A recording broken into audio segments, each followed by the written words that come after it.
Hey friends, hi, George Allen, how are you? I'm here for you today because I would like to participate in your contest. You organized that contest because you wanted to get to 200 subscribers.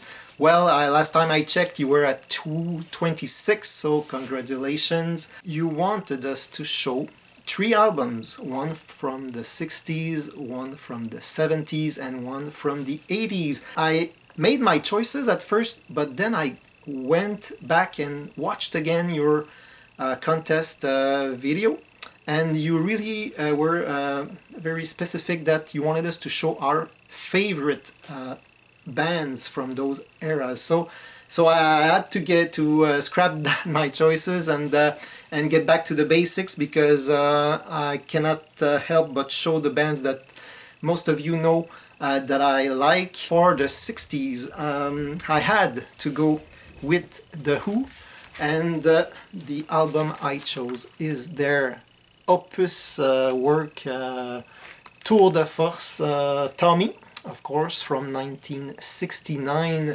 This album really flows well from beginning to end, and it's especially difficult to do when it's a double album.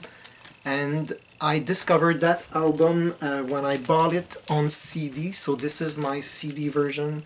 I was maybe 17 years old when I bought this. John Entwistle on bass and Kate Moon on drums. It's incredible.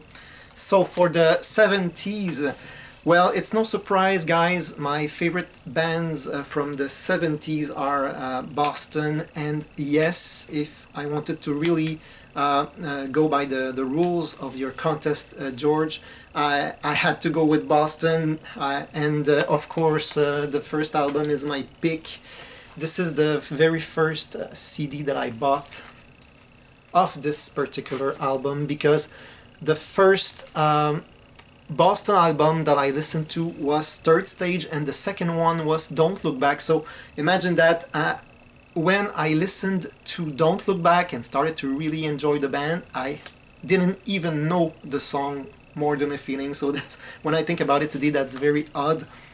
And this is, I was 16 when I bought this.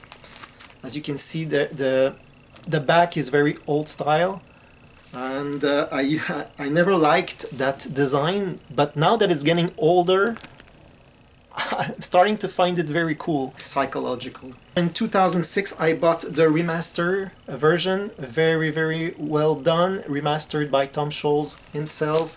There was a first edition that was removed after a few weeks on the market because Tom Scholz was not happy about 2 bonus tracks that were added. That's the one that Robert Z sent me, and it's still sealed. It's a blue spec Japanese CD. So still sealed, maybe one day I'll open it. I think I was around 20 years old or something. I bought this limited edition Master Sound Super Bit Mapping long box, and this one is cool because it's gold plated. I don't know if you can see it on the screen, the gold there. And I have 2 vinyl versions of this album. This one is I found in a used store, and it has the yellow, the orange label. So I think that means that is an older pressing. Well, that's it. This is a Canada pressing though. And I have this, and I have this Friday music version that's pretty recent, and it was a recommendation by Ron Baudry, because he said that he really enjoyed the sound. He's right, that's very well done. And in the back I'm keeping my More Than a Feeling Japanese 45. For the 80s I chose Toto. I could have chosen Rush, maybe, other bands like that. Toto is my pick. This is the 7th one. This is from 1988. Home of the Brave is probably my favorite Toto song of all time. I'm a big fan of Steve Lukather, and I have the CD of that I bought a long time ago. So that's it, George. Thank you very much. I hope you enjoyed. Good luck to everyone who participate. I'll see you around. Bye-bye.